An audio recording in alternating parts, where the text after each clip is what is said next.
Terima kasih Bapak. Sebentar kami akan mendengar sebagian daripada kebenaran firman Tuhan. Berbicara kepada kami Bapak. Kami siap untuk mendengarnya. Dan biarlah firman ini menjadi pelita buat kaki kami. Dan terang buat jalan hidup kami. Dalam nama Yesus yang siap mendengar firman Tuhan bersama-sama katakan, amin. Baik, selamat pagi Bapak Ibu sekalian, semuanya shalom. Dan selamat sore buat Bapak Ibu yang ada di Indonesia dan sekitarnya. Senang sekali bisa berjumpa kembali, khususnya di mana firman Tuhan berkata, carilah terlebih dahulu kerajaan Allah dan kebenarannya, maka semuanya akan ditambahkannya kepadamu. Kemudian saya akan lanjutkan apa yang sudah saya sampaikan dari kitab Raja-Raja. Apa yang saya sampaikan di kitab Raja-Raja ini sesungguhnya merupakan bentuk hafruta. Kalau Bapak Ibu pernah masih ingat apa yang disampaikan oleh Pendeta Stefanus Suyono dari Yogyakarta, ya beliau adalah tim dari Pak Edi Leo. Jadi apa yang disampaikan setiap pagi di doa fajar ini, saya memakai cara hafruta, yaitu apa yang saya sampaikan itu yang saya sharingkan kepada tim hafruta saya, yaitu Pendeta Lukas Kusuma, Gembala Senior, dan juga kepada Bapak Pendeta Jimmy Latuputi. Jadi setiap hari kami bertiga membaca ayat yang sama dan kemudian men-sharingkan hal yang sama. Tentu dari satu pasal itu setiap kami mendapatkan pewahyuan yang berbeda, ya. Nah, saya akan sampaikan kembali apa yang saya sampaikan kemarin dari 1 Raja-Raja pasal 13, 1 Raja-Raja pasal 13 ayat yang ke-18 ya. Saya akan bacakannya 1 Raja-Raja pasal 13 ayat yang ke-18. Lalu jawabnya kepadanya, ini perkataan nabi senior ya. Aku pun seorang nabi juga seperti engkau, dan atas perintah Tuhan, seorang malaikat telah berkata kepadaku, bawa dia pulang bersama-sama engkau ke rumahmu, supaya ia makan roti dan minum air. Nah, ini yang saya mau garis bawahi.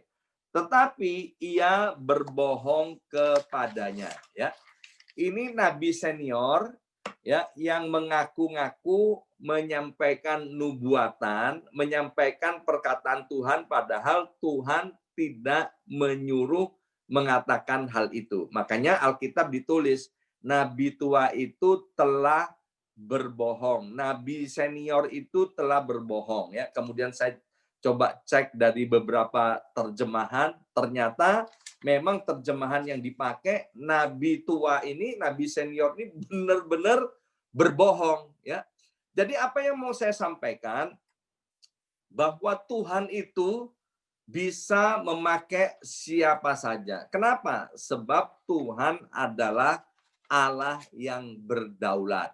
Kalau masih ingat, keledainya Bileam juga Tuhan pakai untuk bernubuat. Apakah kemudian orang yang bernubuat itu pasti masuk sorga? Ya, nanti kalau Bapak Ibu satu saat kita ada di sorga, saya percaya kita tidak akan pernah ketemu dengan keledai yang bisa bernubuat itu ada di sorga. Ya, jadi Bapak Ibu saudara sekalian, Alkitab berkata biarlah setiap nubuatan itu harus diuji. Dan cara menguji yang paling tepat itu adalah waktu. Nah, waktu Nabi Junior itu, waktu Nabi Junior ini yang ditipu oleh Nabi Senior ini, menyampaikan nubuatan kepada Raja Yerobiam, ya, maka nubuatan itu baru digenapi 300 tahun kemudian. Ya, 300 tahun kemudian baru digenapi. Nabi Yesaya pernah bernubuat tentang kelahiran juru selamat yang disebut penasehat yang ajaib, Allah yang perkasa, Bapa yang kekal, Raja damai. Dan nubuatan itu baru terjadi 700 tahun kemudian, ya. Jadi nubuatan itu semuanya harus diuji. Kita boleh menjadi follower daripada orang-orang yang suka bernubuat. Boleh, Saudara, ya. Itu adalah kehendak bebas daripada manusia. Jangankan menjadi follower daripada nabi-nabi itu, Saudara. Menjadi follower nabi-nabi palsu juga banyak, ya. Kita tahu bahwa menjadi follower gereja setan juga banyak. Jadi orang itu berasal dari Tuhan atau bukan tidak diukur oleh seberapa banyak pengikutnya. Ya, sekali lagi, kalau pengikutnya banyak, belum tentu itu datang daripada Tuhan. Jadi tolong please jangan diukur bahwa jumlah follower menentukan orang itu dipakai Tuhan atau tidak. Nah, kemudian Alkitab di dalam kitab Matius pasal 5 ayat 37, ya, Matius 5 ayat 37, Yesus sendiri bilang begini, kalau iya, katakan iya. Kalau tidak, katakan tidak. Selebihnya itu berasal daripada si jahat. Dan kita tahu, si jahat di dalam kitab Yohanes pasal 10 ayat 10 berkata bahwa si jahat datang ke dunia ini untuk mencuri, membunuh, dan membinasakan. Akibat kebohongan nabi senior itu, akibat kebohongan nabi tua itu, yang menyampaikan firman Tuhan yang palsu, meskipun dia berkata, Tuhan berkata kepada saya, ya, bla bla bla bla bla, akibatnya apa? Nabi junior ini yang tidak berpengalaman, akhirnya apa? Mengalami kematian yang sia-sia, yaitu dia dimakan singa. Kenapa? Gara-gara percaya kepada perkataan bohong, ya, dari nabi tua yang sekali lagi mengatasnamakan Tuhan. Alkitab bilang bahwa hari-hari ini adalah hari-hari yang jahat. Dan di hari-hari yang jahat ada banyak nabi-nabi palsu. Maka itu Bapak Ibu sekalian, saya selalu tekankan begini. Ya, kita ini harus belajar uang asli sehingga kita tahu mana uang palsu. Ya.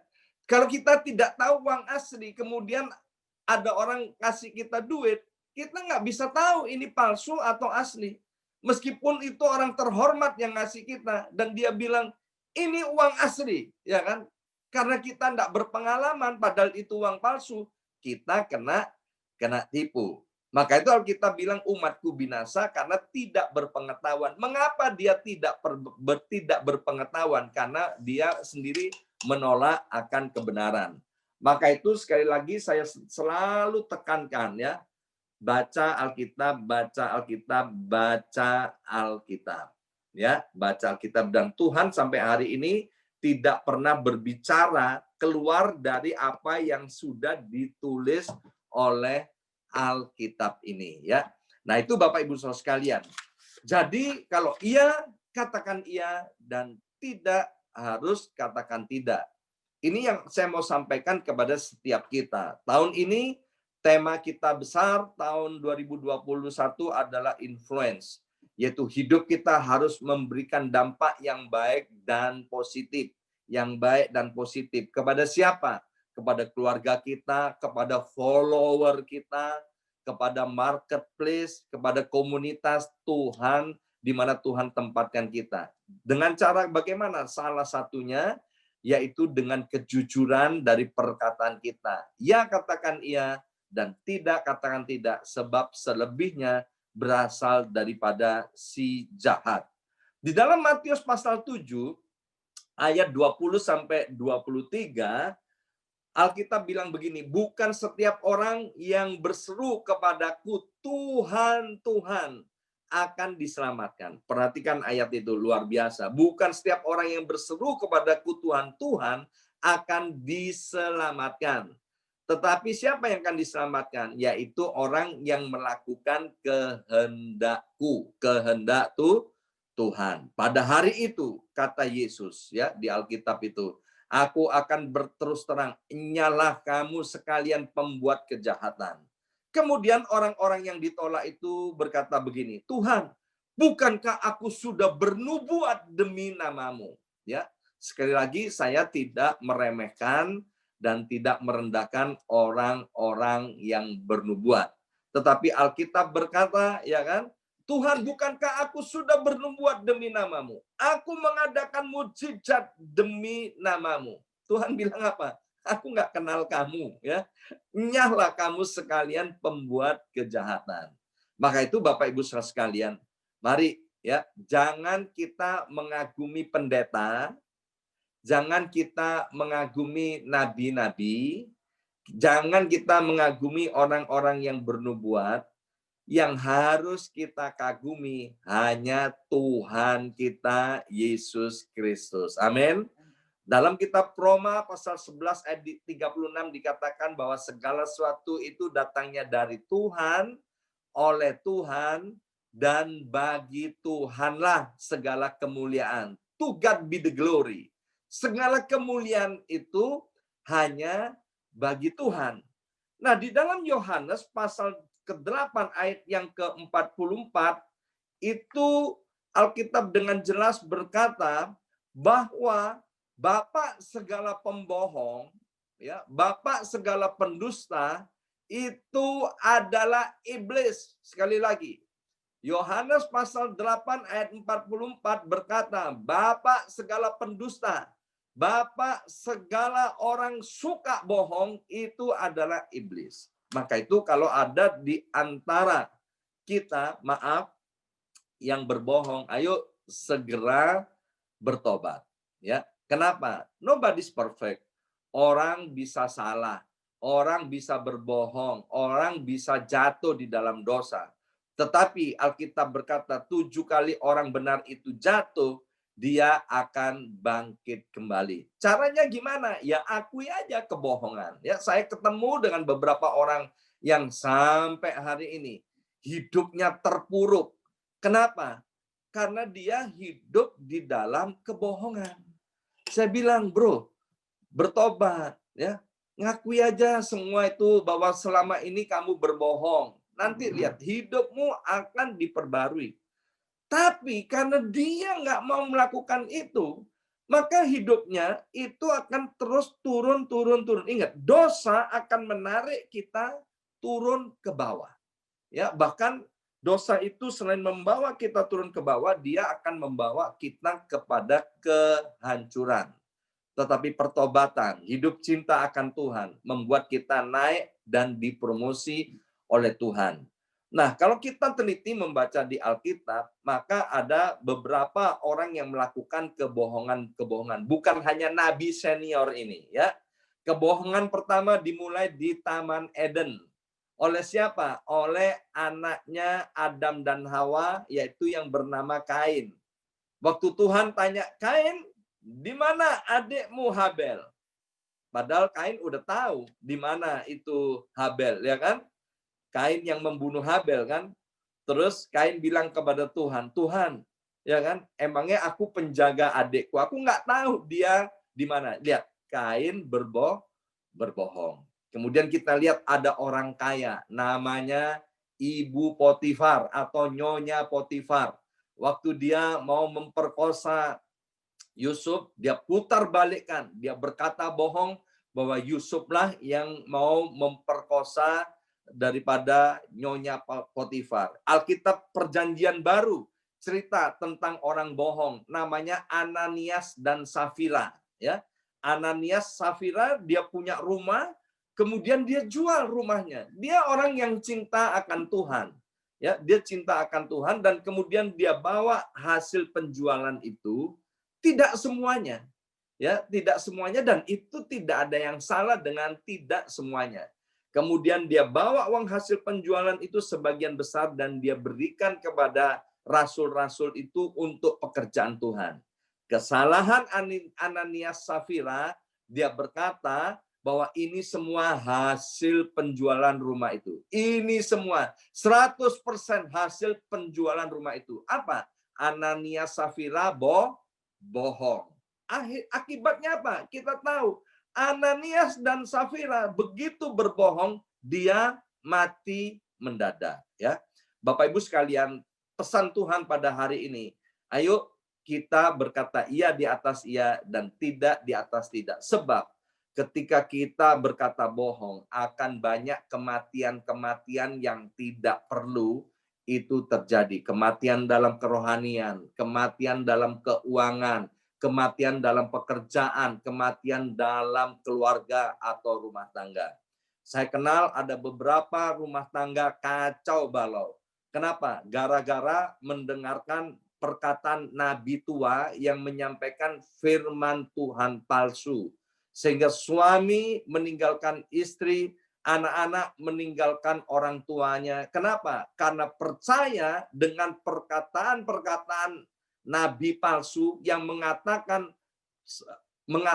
sesuatu atas nama Tuhan, padahal Tuhan tidak pernah memberikan perintah yang demikian kepada orang itu. Hari ini kita sangat berbahagia karena kita memiliki Alkitab dan kita memiliki Roh Kudus, ya.